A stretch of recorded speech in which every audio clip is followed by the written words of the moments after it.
One of the things I'm very proud of at the Bush China Foundation, which is where I'm the director of business programs and corporate affairs, as you can all read very much, is actually an unofficial title that I have that David gives me is the Chief Redneck Officer. That's because I work in a place where we have deer and ducks on the wall, and I'm actually looking out in front of me, and it's our family's ranch. I actually run cattle. I have my own herd of cattle, and I'm a fifth generation Texas rancher. My wife and I actually just purchased our own property. This is my family's ranch. We're working on putting fences up, and so when I'm outside of my kind of normal office job, quote unquote, I enjoy ranching, hunting, fishing. These are the types of things. So obviously you wouldn't read about that on the website, but those are the types of things that I'm proud of. And David, our president and CEO, is very proud of, because he hunts, he shoots, he rides, things of that nature. But it's something that is unique, I would guess, in U.S. China space. There's not many operations, and your professor could tell you where there are actual offices and places with that are in rural America, as opposed to big cities or Washington D.C. So yeah. Okay. All right. Anyone want to start? Marshall. Yeah. Hi, I'm Marshall. Yeah, I just had a quick question about the recent incident with China's president and Taiwan. Do you think that's going to affect the U.S. business with China? Yeah, and which one specifically are you talking about, just so I can make sure to respond? Like just overall trade, I guess, maybe with China in relation to China. Sure. In terms of Taiwan, though, which action? The military action. China is showing more aggression. Yeah. Every day. So. Yeah. No. That I appreciate that, and I'm going to take it as more of a general. But this is the context which I would put that in. Throughout the post-normalization in the 40 years, there have been periods of times where China has escalated its quote-unquote stance towards Taiwan. Typically, it's around very specific dates or anniversaries or things that are happening, or visits, or certain international events that may be happening that would have to do with Taiwan, or where Taiwan is being represented in a way that the Chinese government in Beijing is not very happy about. And so that is, I would say, something very typical in terms of the actions that Beijing takes in order to reinforce and restate its opinion and its immovable belief, that Taiwan is a rogue province and a rogue governance and things of that nature. And so, no doubt, the current actions, the things that they've been doing, I would really call it just part of business as usual, but for the way that the U.S. has been handling it. And I would say that the main difference in the Taiwan PRC U.S. trilateral kind of relationship or nexus really is the shifting positions of the U.S. in terms of how we work with China, how we deal with China, and the way that some elites in Beijing, in Washington D.C., including those close to President Trump and his administration, view the role of the Communist Party in governance of China. And we can get very much into that, and it's very much a big shift, I would say. But that's largely on the U.S. side, and the actions by Beijing, I think, are oftentimes played up very heavily here in the U.S., whereas they're really part of a pattern or kind of something that can be predicted. It's really the actions that the U.S. has been taking that have been quite different. In terms of trade, in terms of economics, to be honest, I do not see the Taiwan issue escalating trade tensions. I think it's really reversed. I think the choice of trade and the trade war and the policies that the U.S. administration has taken in terms of trying to create more free, fair, and reciprocal trade have escalated tensions in terms of the Taiwan Strait or in terms of Taiwan issues. So yeah. I appreciate the question. It's a deep question. I hope I answered what you're looking for, but yeah. Okay, anyone else? I have a lot of follow-up, but I don't want to take over the floor. So Please jump in, guys. Yeah. I mean, Sorry. I guess going off. Sorry. I guess going off Marshall. Since would like, what other ways would, or like, what other techniques do China and America like use other than tariffs to like control like the trade and just like, yeah, in terms of like the trade war, and like, would it be like government actions or sort of like the military or? Yeah, that's actually a really great question. And it shows a lot of enlightenment about how trade works. You know, the majority of actions in I would say the majority of kind of barriers or controlled trade typically is non-tariff barriers. And much of what throughout the trading relationship between the U.S. and China, much of the ire of the U.S., the real complaints have not been around tariffs per se, largely because in 2001, Beijing, the Chinese government, the PRC, joined the World Trade Organization, and though they have developing nation status through the World Trade Organization, they've been able to get most favored trading status. They've been able to essentially lower tariff barriers both ways by following the rules of the WTO, and where they don't, there are procedures, and largely the trade actions in terms of tariffs, because the WTO doesn't allow for tariffs unless they are for specific remedies for something that was found through the adjudication process. And if you look back into, you know, post WTO admissions, the first real use of tariffs against China was not the Trump administration. In fact, it was the Obama administration, and that was in anti-dumping cases. Dumping being where products were allegedly sold at lower than market rate into the U.S. from China, and the rationale behind dumping is to gain market control and to suppress manufacturing, suppress that industry in the target market. And so China obviously disputed those very heavily, but when for example, there's a tire case and there's a steel case, in the cases where the WTO ruled against China, the remedy was that the US could then levy tariffs in order to make its industry whole.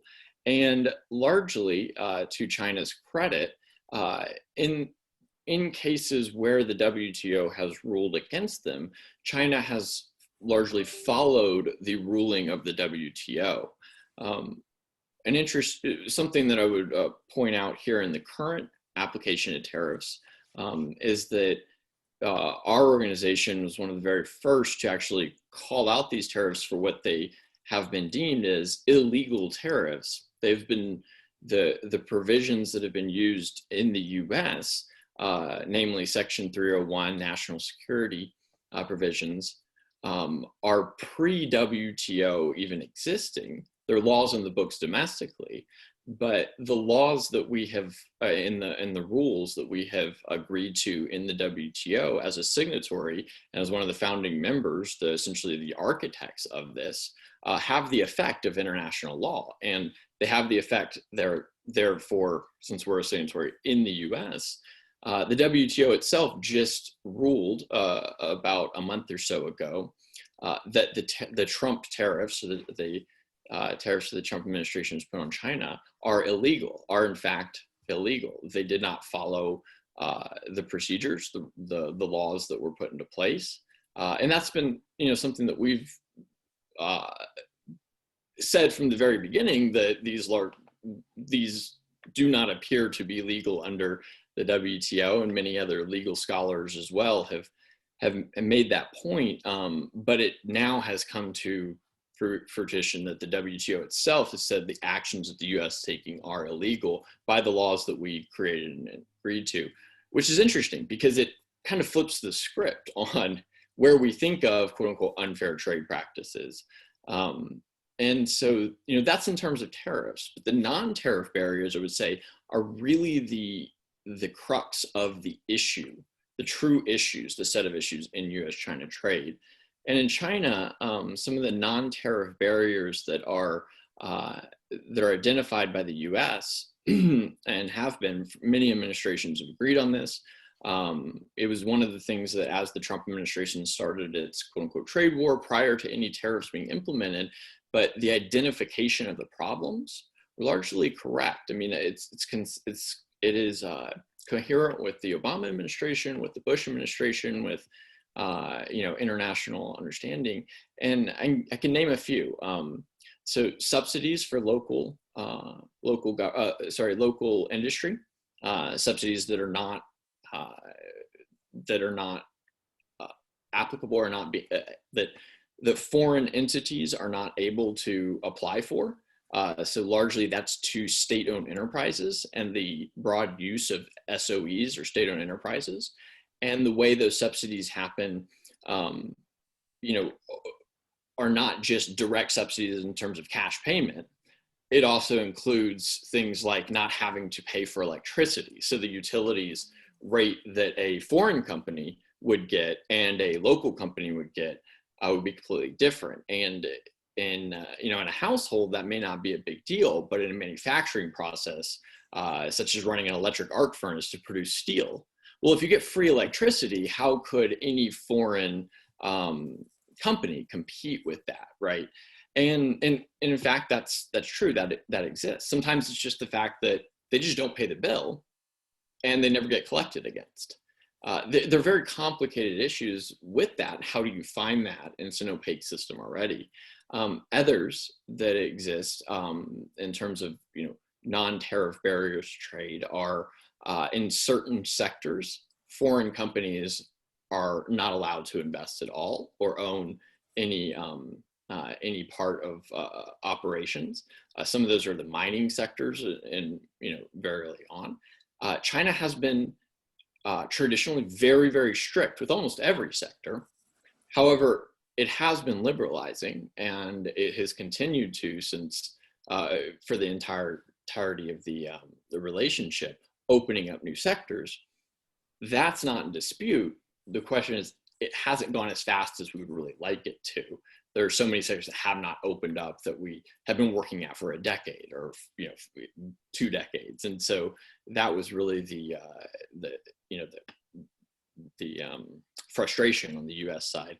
And then those sectors that did open up, the third I'll kind of end here is, and you'll hear about this quite a bit. There are many sectors that open up and had requirements, whether it's at the federal or the local level, that foreign companies, foreign investors take on a local partner and give that local partner equity stake in the company.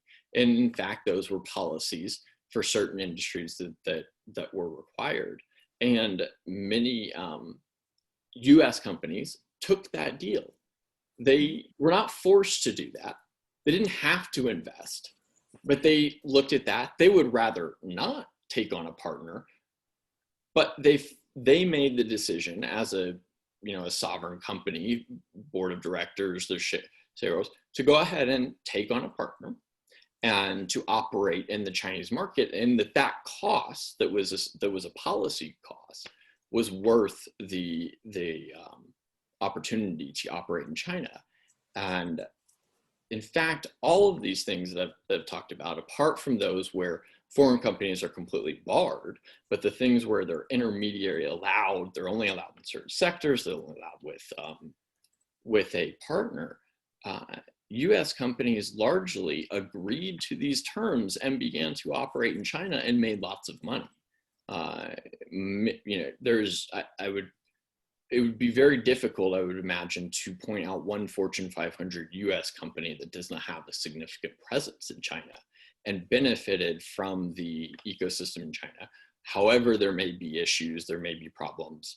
In the end, they would not be there if they were not making money from it. So thank you very much for the question. Did I answer? I mean, Yeah, thank you. and let me know if I'm going too long. Please, someone just go, stop. I get it. Makes sense. These are really great questions, by the way, especially at 8:30 in the morning. I mean, this is awesome. Yeah. Is it 8:30 there as well? I mean, I'm on Central Time, so. No, it's almost 10. Yeah. Oh, okay. Yeah. I got it. So you are a little bit more awake now. I'm gonna get some coffee. Sean, do you want to jump ahead and go? Yeah. My question was, why is the trade tariff like a lose-lose situation? Yeah, that's a great question. Because tariffs are taxes. And in economics, taxes have a role. And typically taxes are to fund government. Taxes sometimes are used as a means to affect social action, or to make people do things that they wouldn't do, or not do things that they don't want them to do, such as taxes on alcohol and cigarettes. And in those cases, it may be argued that, okay, there is a winner, and that society has less people using alcohol and cigarettes, right? But there's a cost, and that deadweight cost is those taxes were not levied solely for the use of government. They were levied for another purpose, which is not the primary reason for taxes. In this case, the tariffs themselves, the taxes that have been put into place, do very little to affect the policy change, or affect the behavioral change that they were prescribed to do. And what do I mean by that? So if we remember back to 2016 and the presidential race, then candidate Donald Trump came out, came down the golden escalator in his building, and he told us that China is raping us. This country is raping us, and he's going to stop it. And he continued to use those type of terms. And then many times he said, China, I don't blame them. They're right to rape you. They're doing what's good for them. And I use that term understanding that's a very vulgar term, but that's the term that our president used to articulate the problem with trade with China. And he said, okay, I'm going to make trade more fair, more balanced.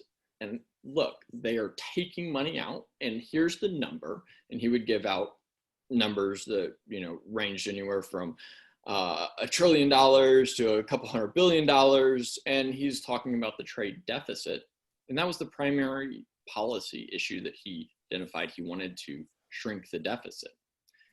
So if we just take a look at what this tax was asked to do, is to shrink the deficit.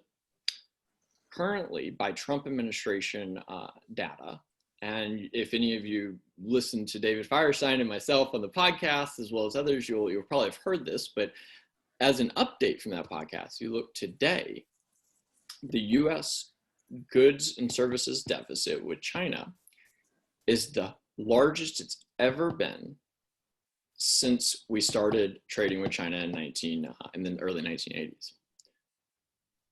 So not only have we levied a tax, not for principally the reason to fund government, but we've taken the money to do something, and we haven't done it. In fact, we've done the opposite of it. It would be analogous to saying, we're going to tax you buying a beer so that you don't buy beer, but in fact, that caused more people to go get drunk and buy beer. That is what the numbers show, and that's what's happened. So the lose-lose is not lose-lose, America lose, China lose. It's really everyone loses. I mean, it didn't help anyone. And so you could say, well, how about the steel industry? Steel industry was the first one to get a tariff under the Section 301 order, and that was done through executive prerogative. It was literally announced by tweet with no guidance at that time. And I was in the steel industry at that time when that happened, and shipments of steel all around the world stopped. and didn't move, because the way that it was announced is that there will be a tariff on all steel products coming into the US. No details about how much is the tariff, when will the tariff be implemented, which are normal parts of tariffs being levied. There's processes for these where there's public comment and where things would, where levels would be established and rationality. Well, under these quote unquote, under these Section 301 tariffs, the president has, for national security reasons, the prerogative to literally levy the tariff tweet. And if the details aren't there, then the steel industry literally stops, because no one's going to ship any steel if it happens that it gets here and it's 100%, it could be 1,000%. Who's going to pay it? Who's responsible for it? And so if I'm a buyer of steel, I'm going to stop and say, whoa, hold it in Korea, hold it in China. That hurts the industry. The industry, that hurts all the industries that are utilizing steel. But it also hurts the steel producers here in the US. And if you think about it, to create a steel plant, to hire steel workers and to train these people is not something that is done overnight. And if a tariff is supposed to be the solution to the problem that they're not as competitive because they're getting subsidies in China, or there's SOEs, dumping product.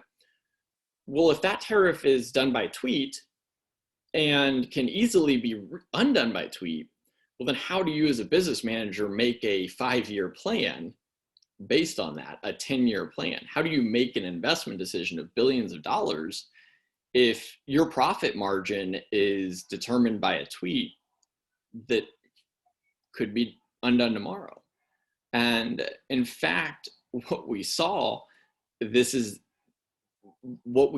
that finally when the amount came out, which was 14%, and the date that it would be implemented came out, which was a couple months in the future, there was a rush of steel products coming from abroad. And what really happened is it increased the amount of foreign steel in the US, and it decreased the amount of actual steel production in the US, the exact opposite of what it was trying to accomplish.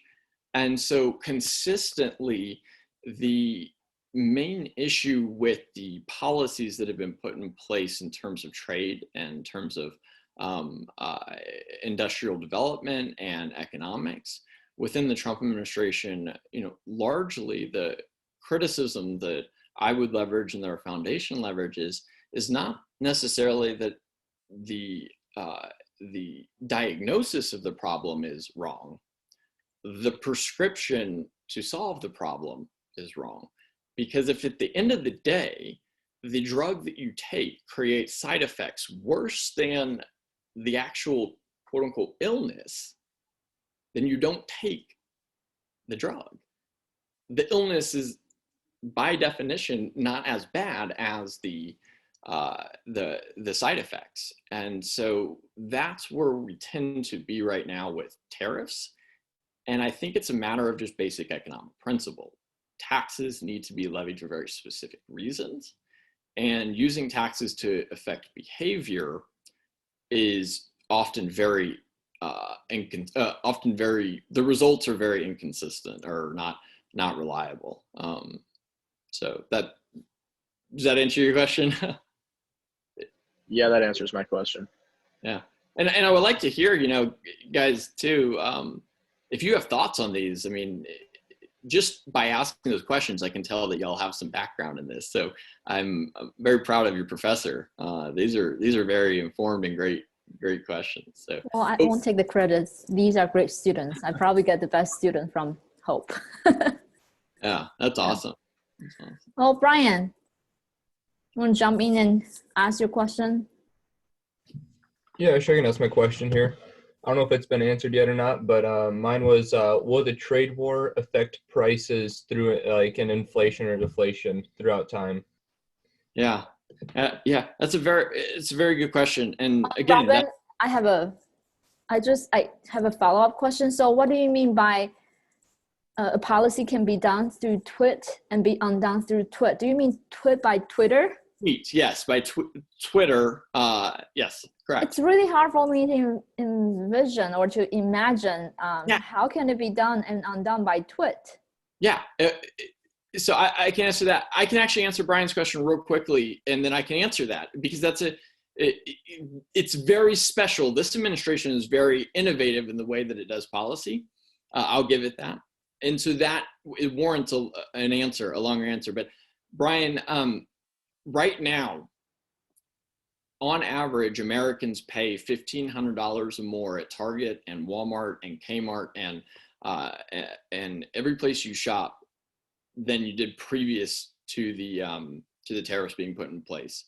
Several, well-researched, published economic studies have been done on the direct costs of those tariffs and who is paying those tariffs.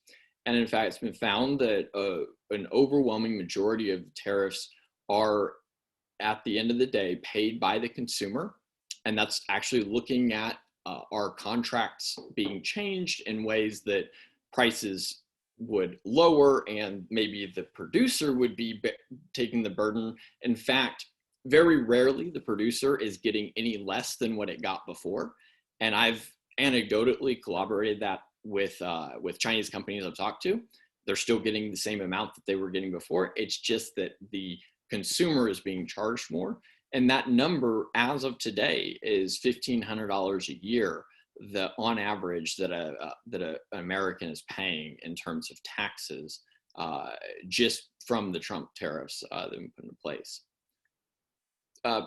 So to Dr. Chuang, to your question, so typically, from a constitutional standpoint, all taxes, including tariffs, are the prerogative of the legislative branch of the House of Representatives and of Senate. In the 1970s, a series of acts were passed in order to delegate tariff-making ability, and this happened about 70 years prior to that as well, during a height of various trade tensions that were going on. Y'all might have talked about these in your historical context, not just with China. China, obviously, the Opium Wars were going on. The U.S. was very much part of that. Trade with Spain and others, there was a loosening then, but not to the degree that happened in the 1970s, and that was around the Vietnam and Korean Wars. And what you will find is what's called Section 301. If you Google that term, that's a section in the U.S. tax code, or I'm sorry, I don't remember exactly which code it's in, but it is it's a section in a law, the national. I should remember this off the top of my head. Typically, I do, but it's an economic security. Sorry, it's a security law that was passed so that in times of, for reasons for national security, the president can do various things, can assume various powers. And one of those is to be able to levy taxes, tariffs. Others is to compel companies to produce goods. These are not normal things that our government does. In fact, these are things that the Chinese government does on a day-to-day basis, as is laid out in their constitution. The Chinese government should do that. But typically, the U.S. government does not have a role in managing the economy to the degree of setting prices or of telling companies what to produce, when to produce, and also of leveraging taxes and tariffs. And so through Section 301, the president only needs to determine that there is a national security interest. And this administration has taken the stance that economic security is national security. And that is directly from the White House advisor for industrial policy, and that's Peter Navarro.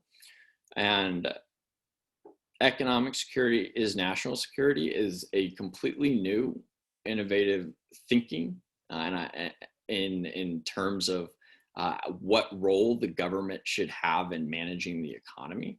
And so this is the rationale. In fact, I'll give you an example. There is a process. The Department of Defense does a study, and at the request, the Secretary of Defense is asked to do this study to see whether or not there's a national security reason for doing the types of things, the policies the president wants to do.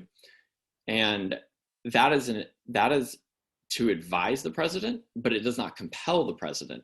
And in fact, you can look at the study that was done and the recommendations from the Secretary of Defense in terms of steel. And they recommended that the US has sufficient steel production capabilities, both in terms of technology as well as capacity, to meet the US Department of Defense's entire need and well above it. Therefore, steel tariffs were not needed for national security. That was the Department of Defense's recommendation. However, the president himself is the only one who has, he has to commission it, he has to ostensibly read it or have it, but then he gets to make the decision unilaterally. And so when I say the policy is done by tweet, in effect, there is a executive order that is issued. However, oftentimes this president will make the announcement of what his intention to do prior to any executive order even being drafted. And when the executive orders are drafted, they're oftentimes very hastily.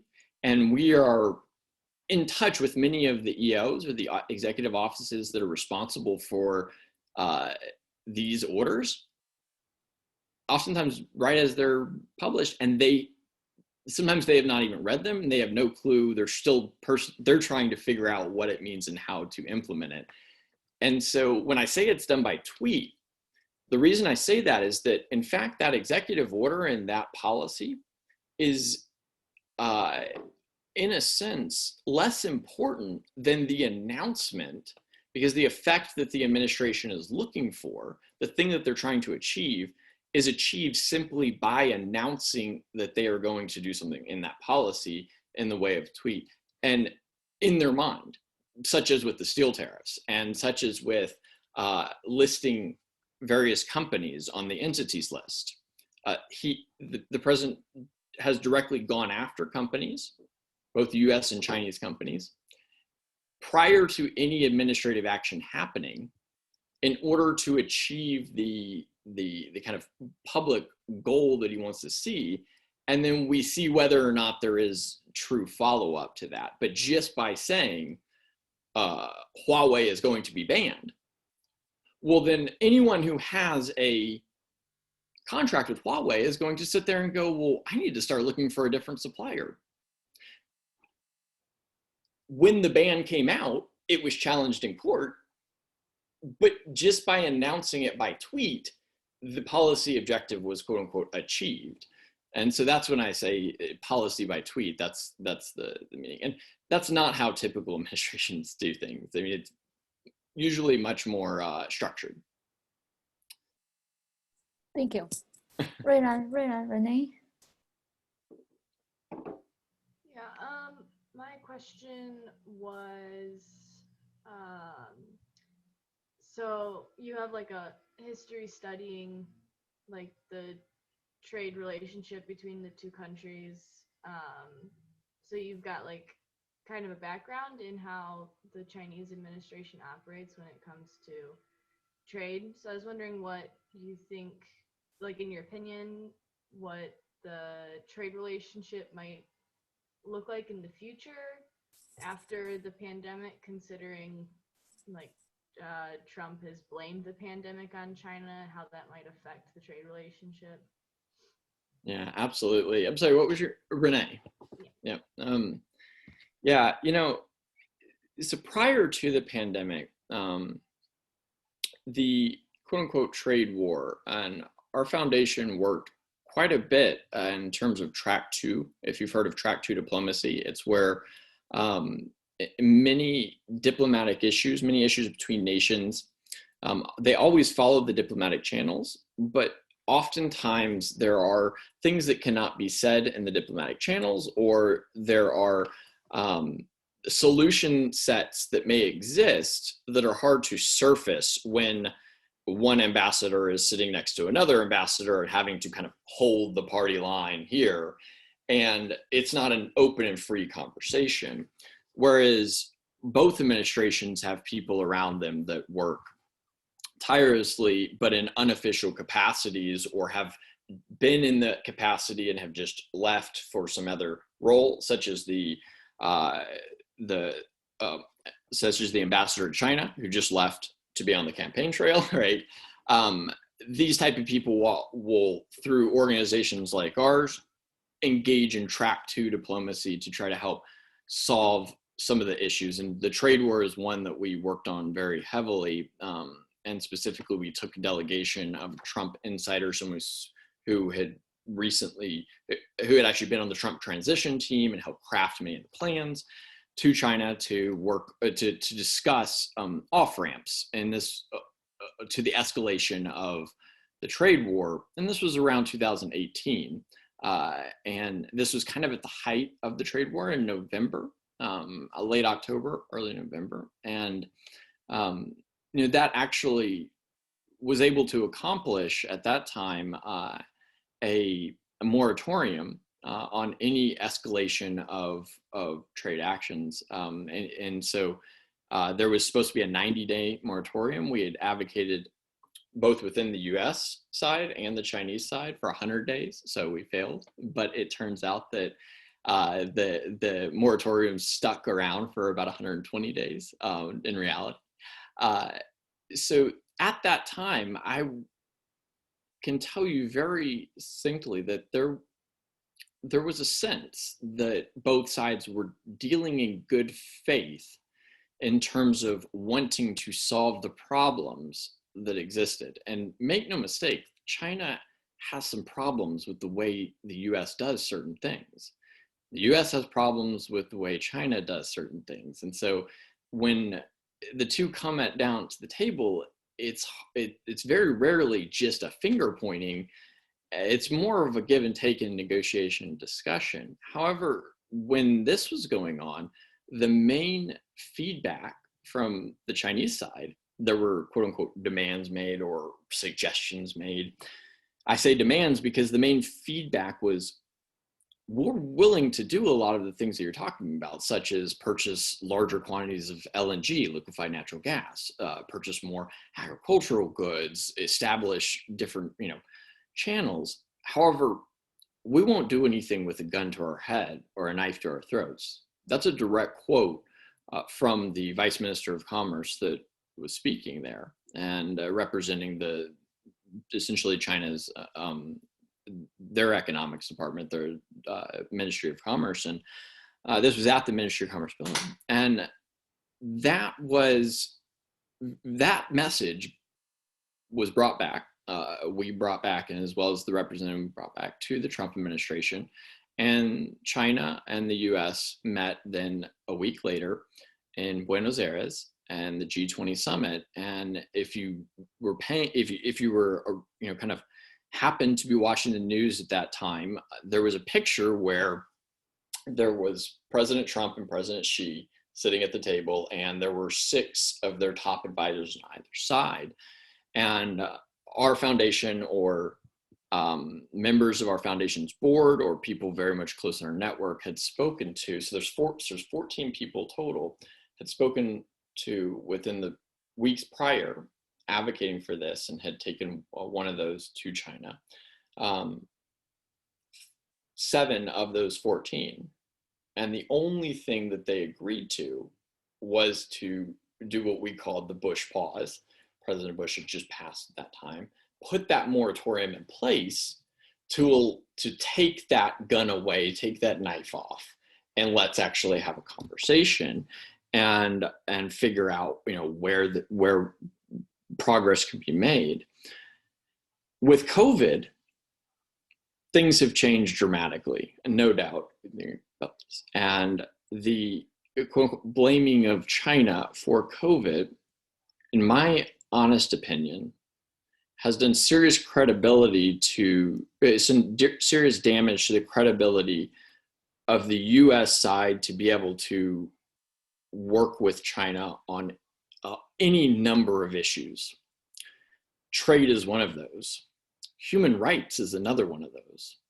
And human rights is a place where we've often had problems with things that China's doing. And I would say something that may shock you, but in fact, the last president to really deal with a human rights crisis in China was President Bush, George H.W. Bush, in 1989. And during his presidency, the massacre at Tiananmen Square happened. And that was something where he, due to his deep understanding of China and how China worked, was able to shepherd a relationship along and not let it fall apart or disintegrate, because he knew it would be better for the US and the world over the long term. However, the last president to sell F-16s to Taiwan was also President George H.W. Bush. And he criticized China for its actions very pointedly, but he was still able to maintain that relationship. And unfortunately, I have a hard time seeing President Trump being able to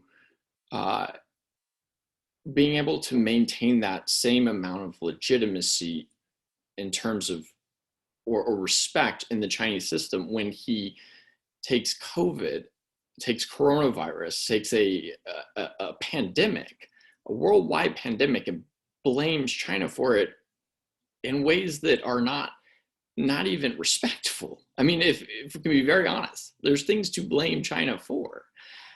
But if you do it in a way that is disrespectful, such as calling it the China virus, and frankly, not just xenophobic, but in my opinion, racist, then I think you lose your credibility to talk about any other issues, any other grievances, because you have offended the person and offended the country to a degree that why would they want to deal with someone who sees them as evil and sees them as having taken American lives through a virus, a plague, as he puts it, on the American people.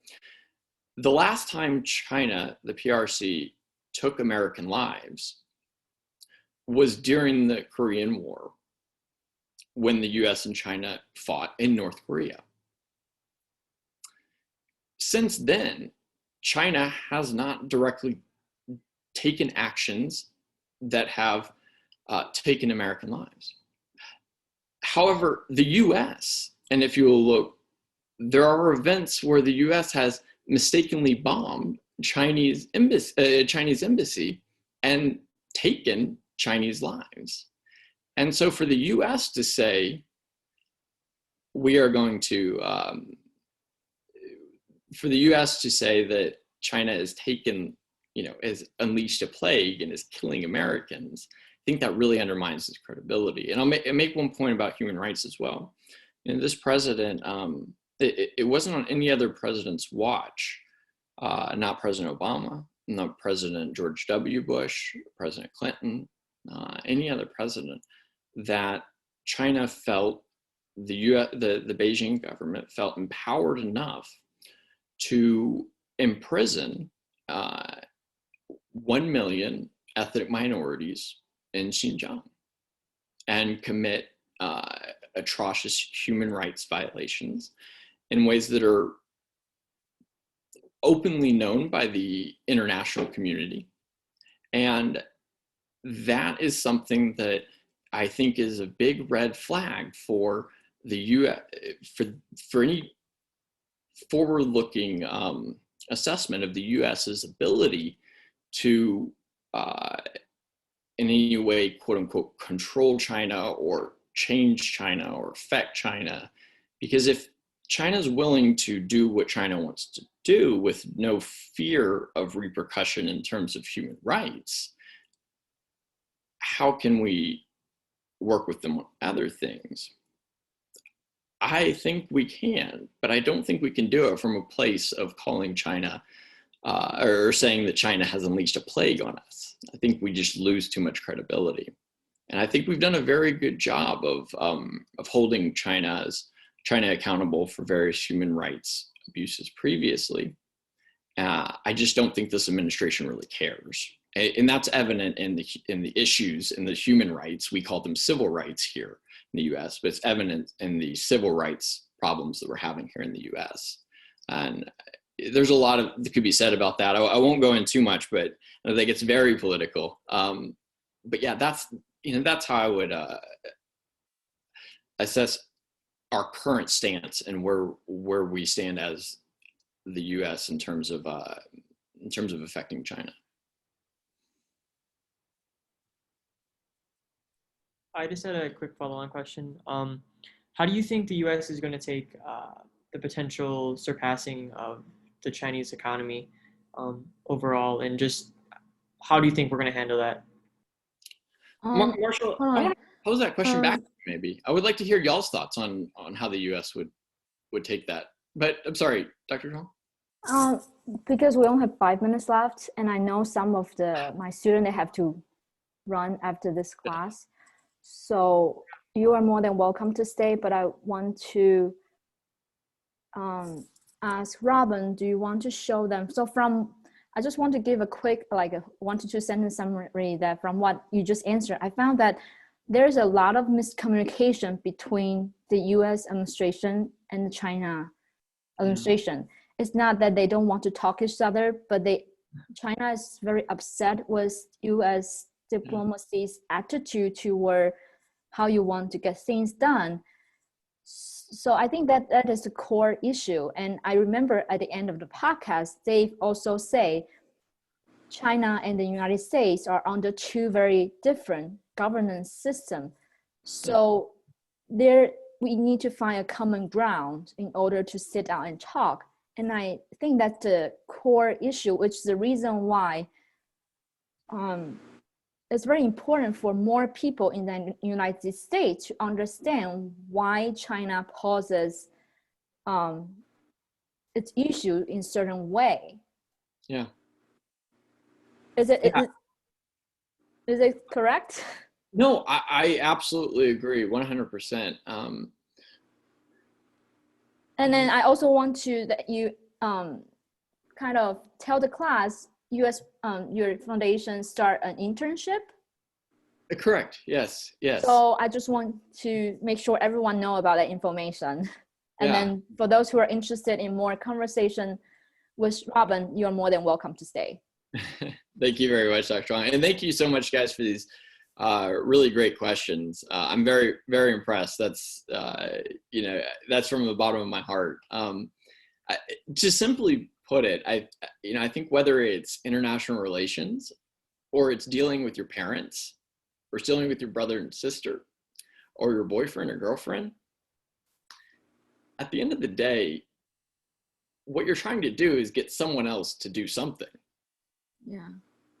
And I would hope that at this point in your life, you as students have realized that if you don't know why the other person thinks that what they're doing is right, or why they think that what you're doing is wrong, if you can't see it from their perspective, you have no hope of changing their mind, much less getting them to do something. And the Trump administration very much wanted China to do something. And they were willing to use every power that was available to them in the government to do that, to try to do that. And the result, unfortunately, is that China has done what it wants to do and has not done what we want it to do. And so I think that my feeling and my true analysis is that what is lacking is the understanding of why the Chinese are doing what they're doing, how those that are running China see their government's model as good, because if they didn't see it as good, they wouldn't have it. It's very basic and very simple. No one is wrong in their own mind. Absolutely not China. They don't see what they're doing as bad. Actually, they would point to many things that they've done very well. And when we're going into these conversations and when we're working with the Chinese, oftentimes as Americans, if we haven't had the exposure, if we haven't taken classes like this, if we haven't talked to our counterparts in China, if we haven't gone to China, we really are at a disadvantage, because the Chinese have for more than 20 years, 30 years, been consuming US media, been following US politics, been learning the language spoken in the US. And so oftentimes, I would venture to say that the Chinese understand us, America, better than we understand China. And that's not to our benefit by no stretch of the measure. And so that's why it's so important for us to learn about these things, for us to go to China, is because at the end of the day, even if you're not working with China, even if you're not doing any type of professional engagement with China or any Chinese people from China, someone around you is.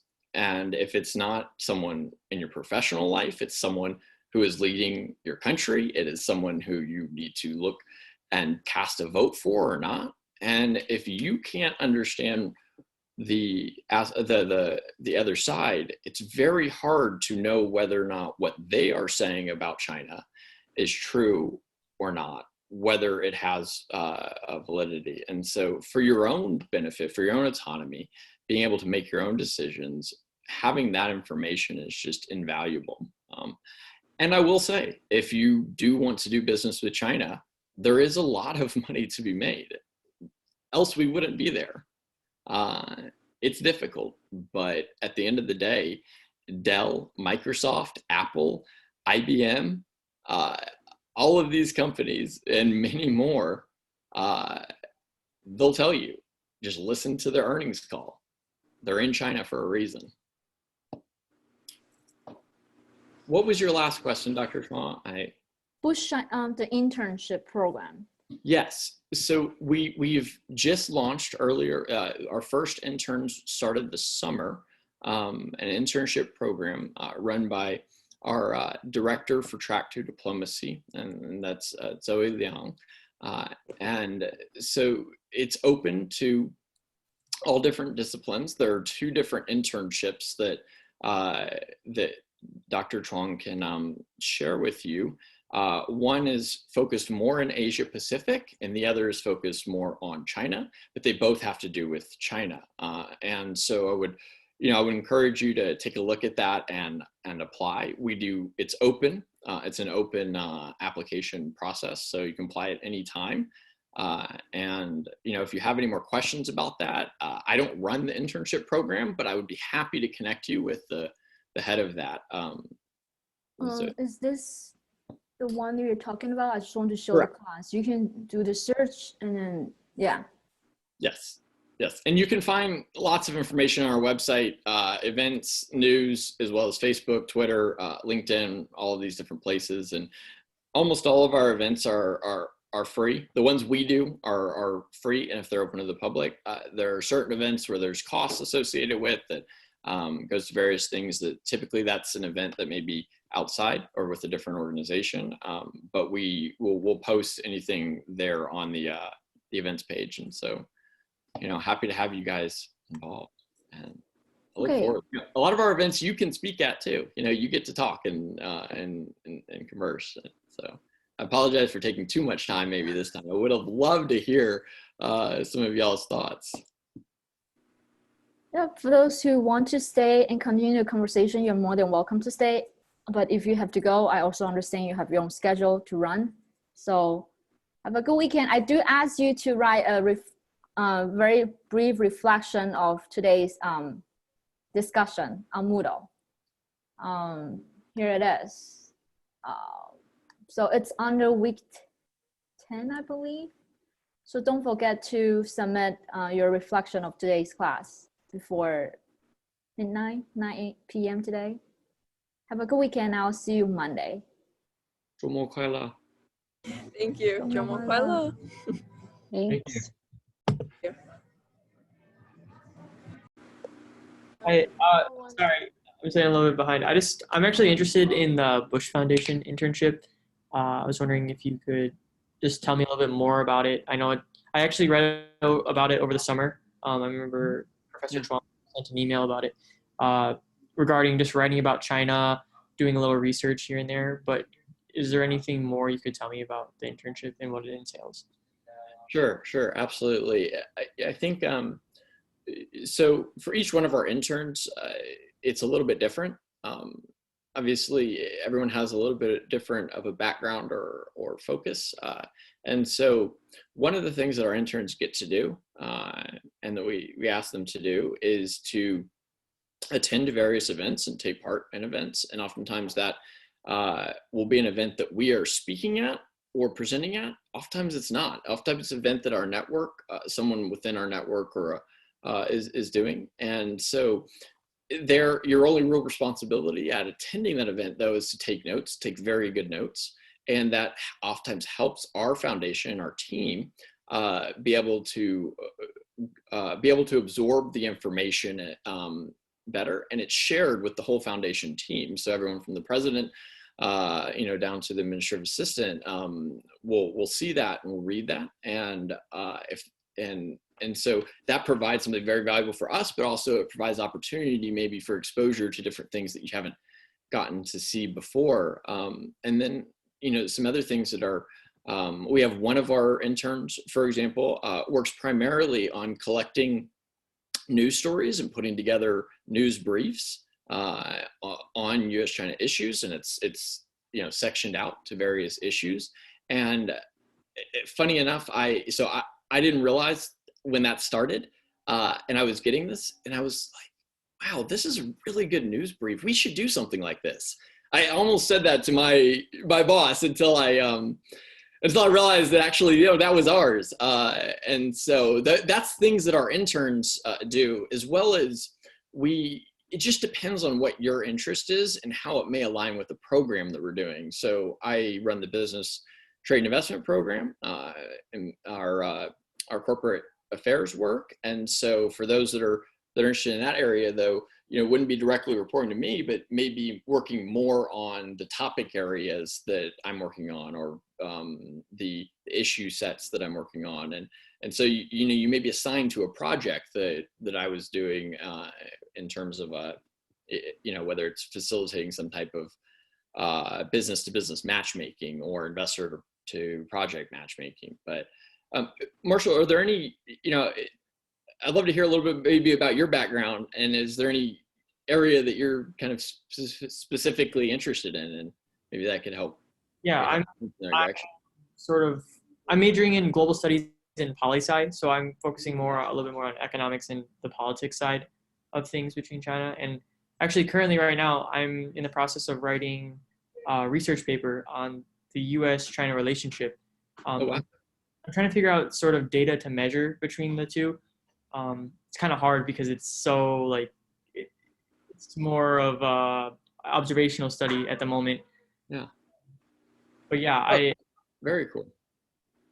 Yeah, that's really great stuff. I definitely encourage you to apply. And we had this summer, we had one of our interns was working on a paper, and actually, I think some of the research, some of the programs we were doing helped inform that, and he shared that paper with our foundation, and it got read quite widely within our foundation, and I thought that was a pretty great thing as well. So yeah, I look, stay in touch. I look forward to hearing more about what you come up with. And if you need any help in terms of locating data, that's something that I do on a regular basis, various sources. So I could definitely try to help point you in the right direction. Just let me know. Yeah, for sure. I'll be in contact with you about Great. Carson, do you have a question to ask? Yeah, so I apologize for this. This is kind of going back to the whole idea of taxes and stuff like that between the two countries. But I was just curious, I know a meeting between the two countries hasn't actually happened yet, but do you think China would have met with the United States to rewrite the trade deals if President Trump hadn't put the higher tariffs in place? And if yes, what would China's incentive be to work with the U.S. to make trade more fair, even though it would result in them making less money? Yeah, well, so a couple parts. So in terms of prior to the Trump tariffs going into effect, would China have met with the U.S. and would we have made any progress with China? Would China have done anything? And the answer is yes. And the reason I can definitively say yes is that, in fact, you could see the progress that was being made throughout the previous administrations, throughout the past decade. And there are very marked achievements that were achieved under the WTO rules. Whereas I said earlier, just as a general, looking where the WTO ruled against China, China typically, for the most part, had a very good reputation of enforcing the ruling within its own system. And that's something to China's benefit, credit. But also in terms of those things that were not covered by the WTO, in fact, China was on the path to doing many of the things that we wanted them to do already, such as investing large amounts of capital into the US. President Trump talks about trying to bring capital back, bring jobs. He calls it jobs. I'm going to bring jobs back. I'm going to do that by manufacturing, and these plants are going to come back over here to the US. Oftentimes, US companies weren't necessarily relocating plants to the US. You know, that really is up to the shareholders. The government can't tell them what to do. But China, where many of their major producers are state-owned enterprises, and they do take direction from their shareholder, which is typically a municipal government or a provincial government or a federal government, depending on the level. We're under the policy of 走出去, or go out. And that was a policy in 2013 that was adopted by China to actually go out and invest in foreign countries. And the US was a major recipient of that, a major benefactor of that. And I can just give you one example of a company that I worked at for 4 years from Tianjin, Tianjin Pipe Company. They're the world's largest producer of steel pipe for oil and natural gas. So it's casing, it's line pipe, it's things of this nature. And I see your message there, Marshall. I appreciate it. And so actually during the Obama administration, after anti-dumping tariffs were put into place, and this was even prior to the tariffs actually being announced. They had already made the decision, but it only caused them to be more firm in their decision to invest just over $1.1 billion in a manufacturing facility to create 800 jobs in South Texas, in Corpus Christi, Texas, pretty close to my home, but just 100 miles from home, which was in fact China's largest greenfield investment in the US in US history. And that was done without any of the types of tariffs that we're talking about today. No doubt did the anti-dumping tariffs help, but you can read, the Paulson Institute has actually done a very complete study on this. It's funny, I was at the company at the time and had someone send that study to me.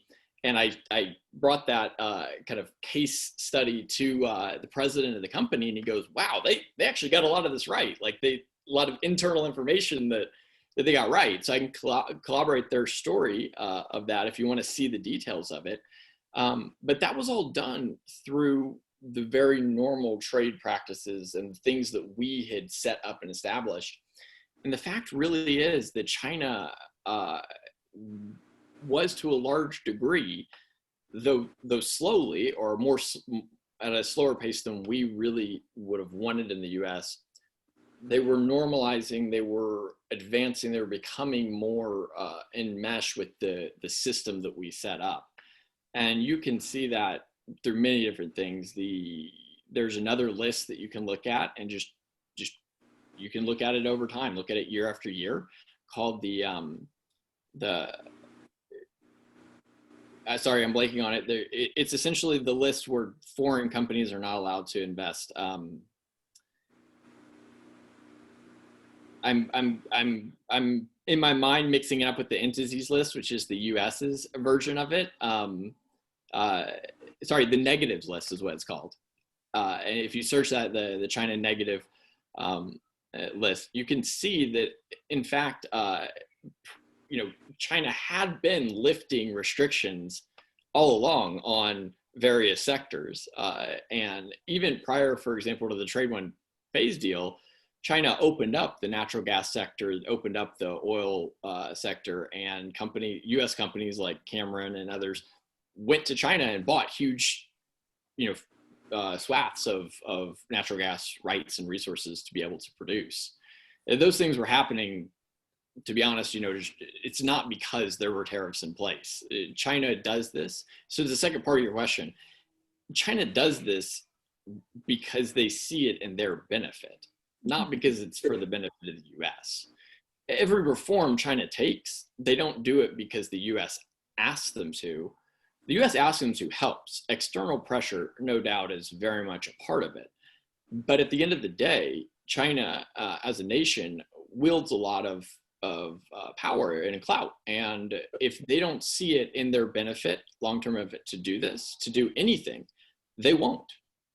They just simply won't. And we can't make them do it, but we can make it more likely that they will. And we can make it better for us. So at the end of the day, we really just have to figure out, how do we maximize our benefit? Because China's going to do what China wants to do.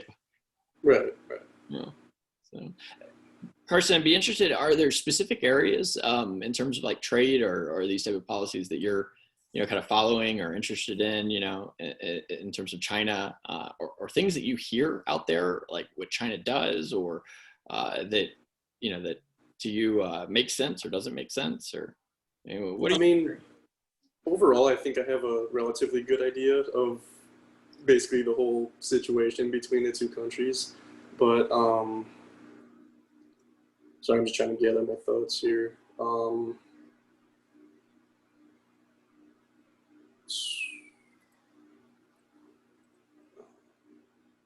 Yeah, I'd be interested, from your perspective, in what you hear is that, what are the main issues in U.S. China trade? Why is there so much tension and problems? Why are people frustrated in terms of the status quo with China? Right. And when I say people, I really mean the U.S. What do you see as the driver? So, from what I understand, I think the U.S. and specifically the Trump administration understood that, obviously our deficit is growing each year just from world trade in general, not just China. But I think the understanding was that China was making a lot of money from us. So we tried to tax them in order to start making more money instead of losing more money. But obviously the tax plan didn't work. It's not going well, and China put their taxes in place and stuff like that. No. So I guess I do have another question of,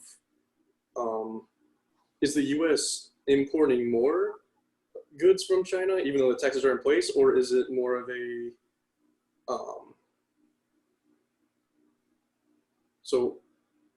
sorry, I keep losing track of what I'm trying to say. Yeah, so are we importing more goods from China, even though the taxes are higher, or are we importing the same amount of goods, but it's just more expensive because the taxes are higher now? Yeah. As a good economist, I'll say all of the above, and it depends. Okay. It's very, very much, the effects are felt differently depending on the product and the tariff. That's fair.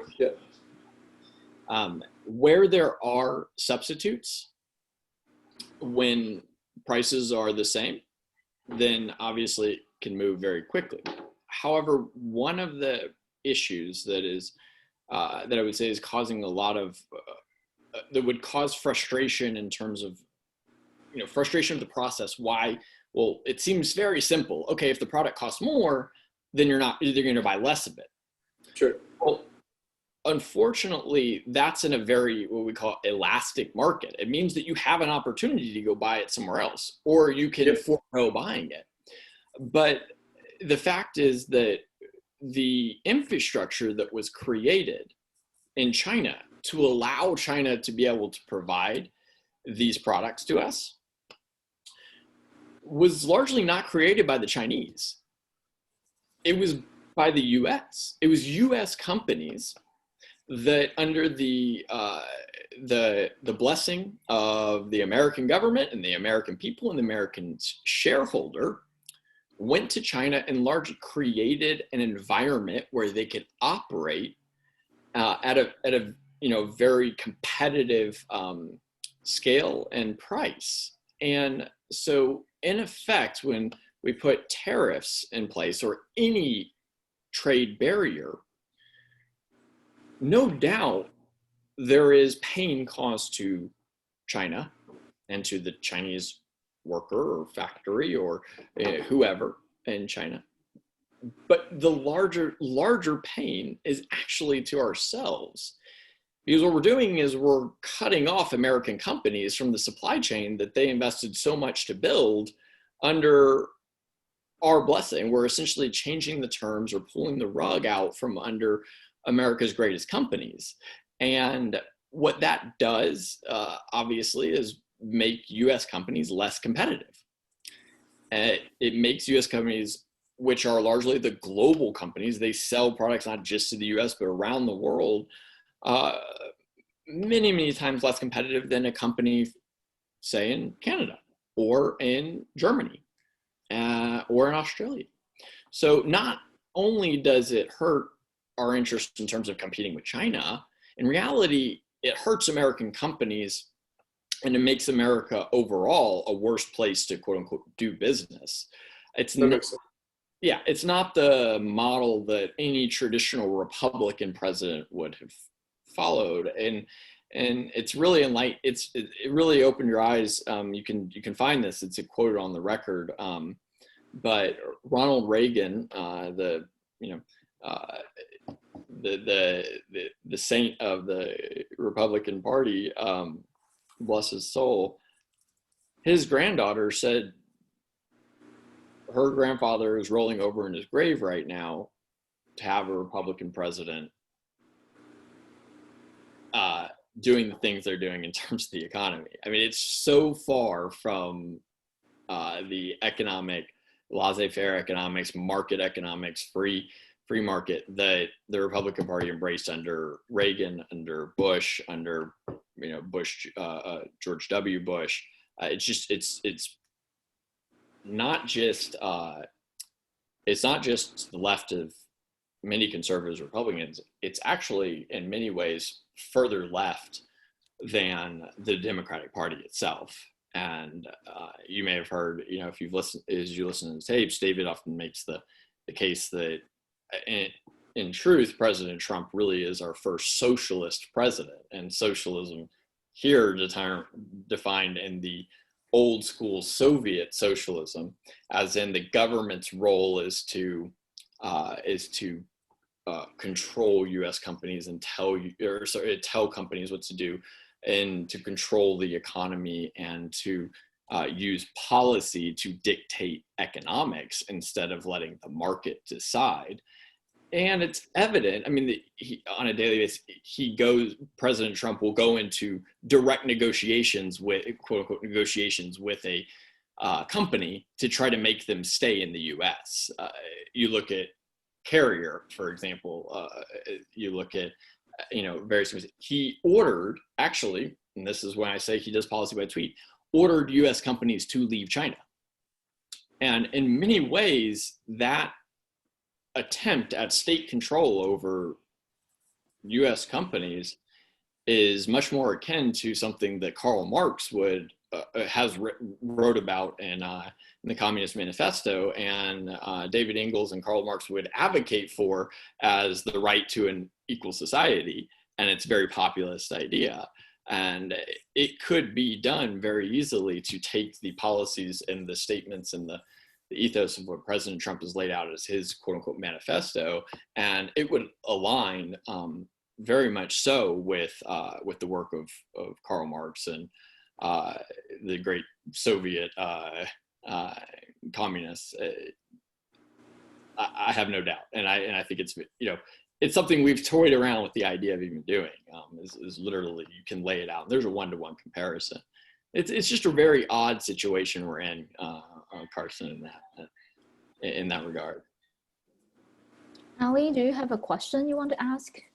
Yeah, I just had a few follow-up questions, but I guess I'll just pick one because I don't want to use too much of your time, so maybe I'll just keep in contact later in the line, if that's all right. But I guess my biggest question was like, how do you think this election is gonna like affect future relations with China? And just like as an economist, like you probably can project like if it goes, like if Biden ends up getting elected, like how would that go? Or if Trump still stays in office, like how do you think the economy and just like the overall relations with China would be? Yeah, that's a great question, Ali. And I will say as an economist, you know, it's very difficult to make any economic model predict the future. Oftentimes most good economic models fail to predict the past. You know, however, no doubt, you know, in terms of policy, there are a couple things that can be pointed to directly in what will change, and assuming that, you know, that the policies that are being advocated for by the candidates are implemented. But just one very specific thing to note is that the Biden administration, and it's often been said, the Biden administration will be very tough on China. That is no doubt.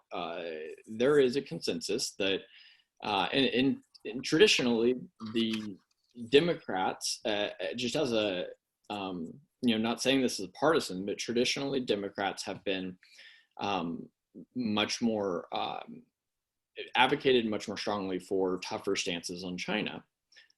Having to do around things such as human rights, having to do around things such as, you know, various trade practices and things of this nature, Taiwan and, you know, different movements of that nature. That's just traditionally where things have been.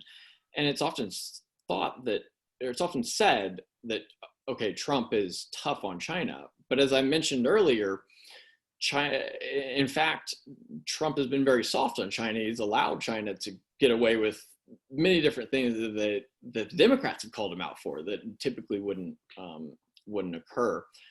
So, Carson, I see you have to get going. I think. Yep. So thank you. Yeah. So the specific thing I would say that will be different from President Biden versus President Trump is that Vice President Biden has said he will get rid of these taxes. He will get rid of the tariffs on the U.S. people, the taxes as they are. And presumably, President Trump would not. And that right there, in and of itself, I think is really notable that he would make that pledge. And you know, we've had there are some that say, well, oh, he shouldn't just back off because that makes us look weak and XYZ, and it's not a good bargaining position and this and that. However, one thing that I would say in support of that, is support of Vice President Biden, his pledge, and it's really honorable, is that realizes the fact that getting rid of the tariffs has very little to do, if not nothing to do, with how the tariffs impact China. It has all to do with how the tariffs hurt America. And we know from the numbers, from Trump administration data, that Americans are paying more in taxes now than they were previously. The trade deficit with China has gone up. And in fact, something I failed to mention earlier with the larger group, but I think they would have found very interesting, is that the Trump administration has succeeded in doing something that I and almost anyone else would have seen as impossible, or dang near impossible, if I can use that colloquialism. The Trump administration has taken a agricultural surplus that is typically in the tens of billions of dollars, that has long standing for decades, an agricultural surplus in U.S. China trade, where the U.S. is selling more, and turned it into an agricultural deficit. That is something that I think no one could have predicted or known.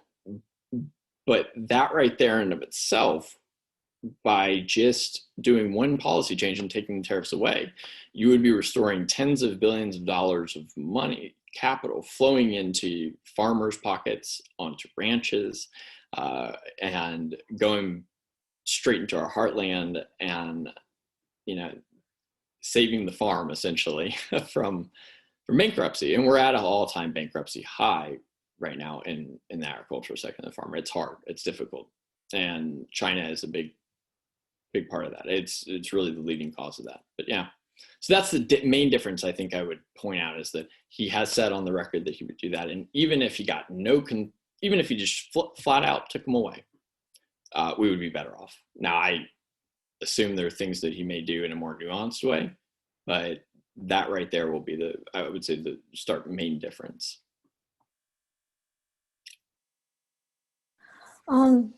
Robbin, do you want to take a break?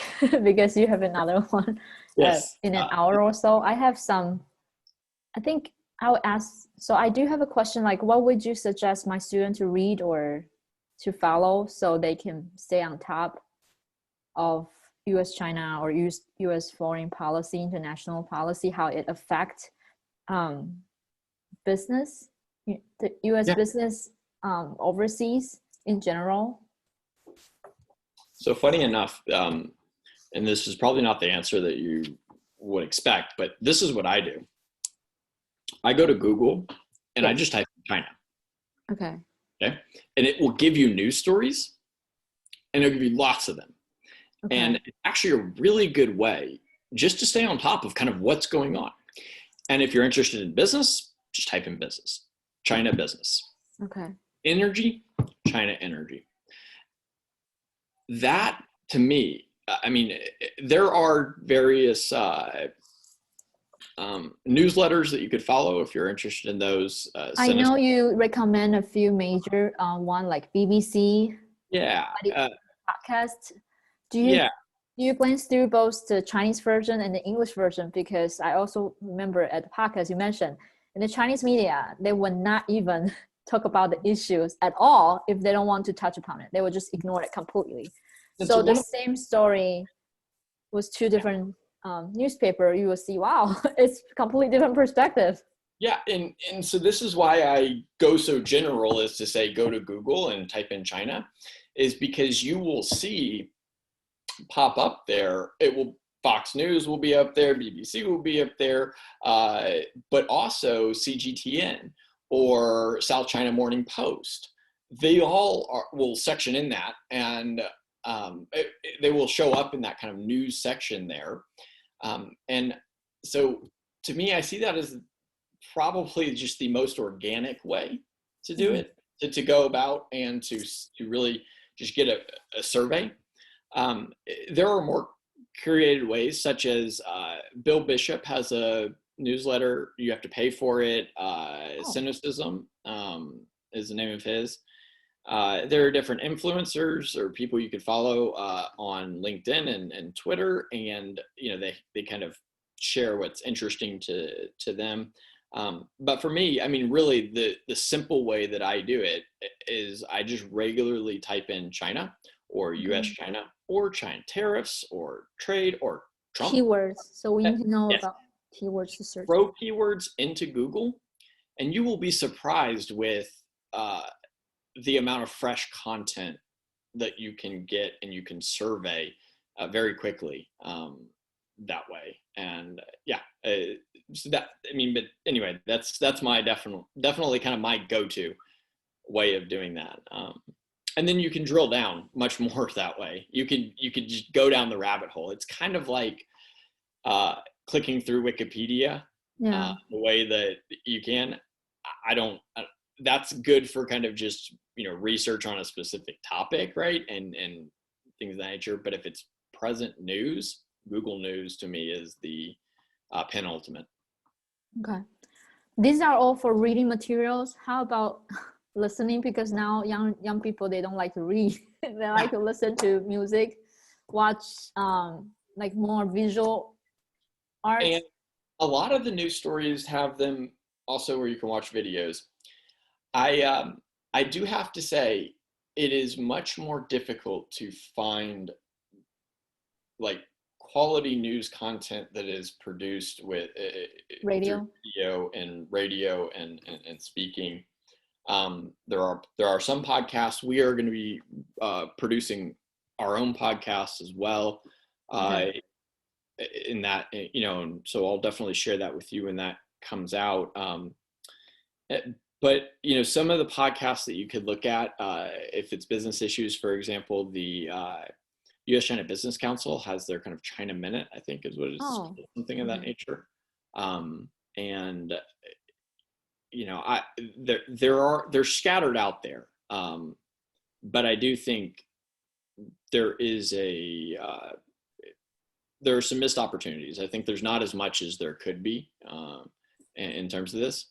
Okay. So one of the things that, one of the ways that when I try to get this material to just listen to like in drives and stuff, yes, is actually a lot of times you find really good stuff like scattered in not China focused podcasts, such as Planet Money from NPR. Yes, sometimes does really great analysis of the economics of situations, things like this. And those can all be caught in kind of just by doing keyword searches and recognizing value there. Like you would never, I would say, Texas Oil and Gas Podcast that I recommended wouldn't know that it has, great Chinese content on it, right? No. Unless, you were just kind of perusing through. So I know it's not a good focused way it's not formulaic, but I think that's the best I could do for you. No, I think that's perfect. I mean, all my graduate school training teach me is that the only thing we can change is ourselves. And then we have to become more proactive, because there's no ready material for you. Yeah. Those, if you got them, then those are usually for the purpose of making money. Right.